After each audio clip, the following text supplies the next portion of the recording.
If I were to ask the casual moviegoer the question on what was the first Japanese giant monster film, most people would likely say Godzilla is. And while Godzilla has come to popularize the kaiju genre, there actually was another Japanese giant that predates the King of the Monsters by 20 years at that.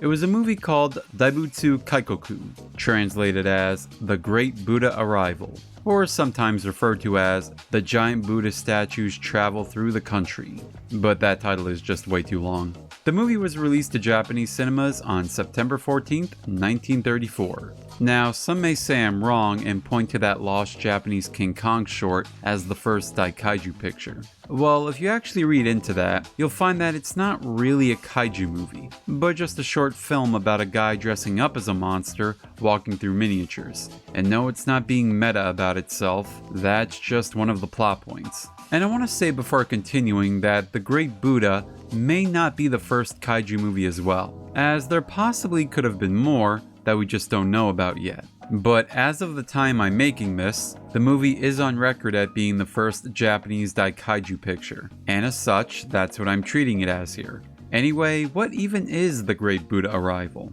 Well, the movie is about the real-life Buddha statue located in Shirakun Park, springing to life and pretty much traveling across Japan. And unlike its future kaiju brethren, it's not causing any kind of destruction, but instead is on a mission to save the people of Japan. From what exactly? Well, from that dreaded word called suicide. You see, in 1933, a woman named Kyoko Matsumoto had ended her life by jumping into an active volcano called Mount Mihara, due to being in a taboo relationship in Japan at the time. Her death became well known across the country and prompted others going through hardships into ending their lives as well, by also jumping into the same volcano. It is reported that in 1933 alone, over 900 people had jumped into the crater, with the overall number being over 2,000. The Great Buddha Arrival tackles the themes of life and death, as in some way to respond to those who feel their lives are meaningless, just as the original Godzilla was created in response to nuclear weaponry. However, unlike the first Godzilla movie, The Great Buddha Arrival doesn't seem to take itself all that serious at times, as along the way it sleeps on a building, has geishas dancing on its palm in one moment, and also something about going between heaven and hell, which apparently had these sequences in color, which was definitely a rarity for these movies around the time. Towards the end of the film, the statue would go on some magical clouds and fly itself towards Tokyo, apparently setting itself up for future sequels, which never came to be. Well, at least for its time, but we'll talk about that in a bit. If you're following along or just remember the title of the video, then you already know the unfortunate fate of the movie. Yes, The Great Buddha Arrival is regarded as a lost motion picture, since it appears that all prints were destroyed during World War II. As such, there's only a handful of surviving photographs. Many of them aren't in the best of shape, but it's still amazing that we can see any kind of visual representation of what this film would have looked like. And I have to say, for the time, this looks pretty impressive. Given the humanoid design of the statue, it should have been simple to dress a person up as the Buddha and have them walking across the set without many issues. And the miniatures, if some of these are that, don't look half bad. I wish I could tell you who did the effects work, but unfortunately there's just not a lot of background information on the picture.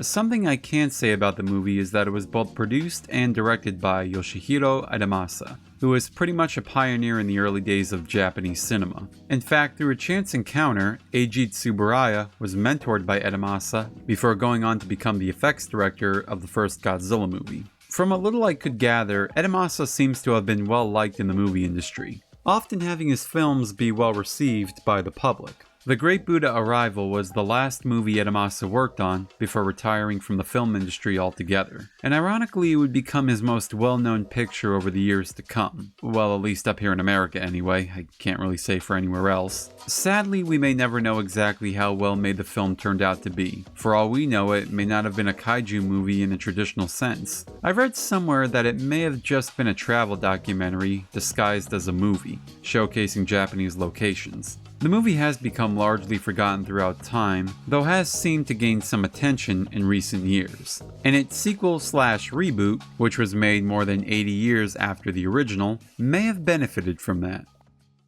In 2018, the Japanese studio 3Y Film had shown interest in making a follow-up to the lost movie. The studio had previously done commercials, but had never actually produced a film. As a result, a Kickstarter campaign was launched for the project, assuring backers that the production team would put a lot of effort and training into creating something unique. Unfortunately, the Kickstarter bombed really bad. Not giving up hope, the team launched another campaign, this time on the crowdfunding website Makuwaki, having more luck on there as they actually succeeded in reaching their goal this time around. So with the budget in place, the film was greenlit to go. The movie was directed, written, and produced by Hiroto Yokokawa, a man truly fascinated with lost tokusatsu media, as afterwards he would do more films like The Great Buddha, based on movies that never came to be.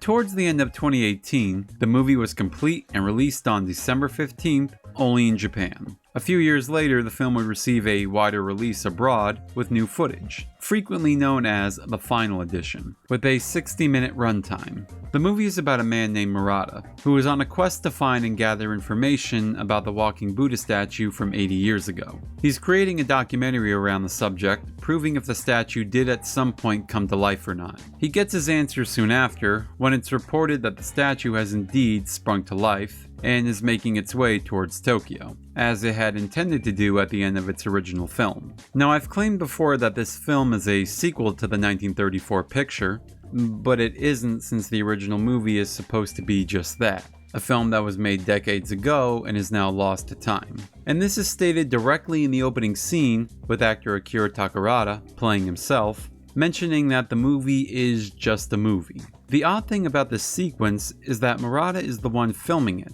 but then afterwards is using the production stills as evidence to see if the actual statue moved in real life or not, just to have his co-worker say later that the stills were from the lost movie.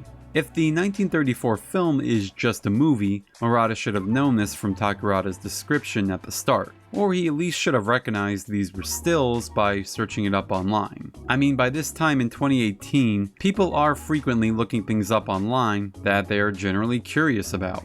I also have to remark that as our protagonist, Murata leaves much to be desired. We observe that he is really interested in learning about the walking Buddha statue from over 80 years ago, but we don't really know why he's so invested in it. At one point it seems like he wants to make a TV show or something like that around it. I don't believe there's anything personal going on, so I guess it's just the thing he's really into.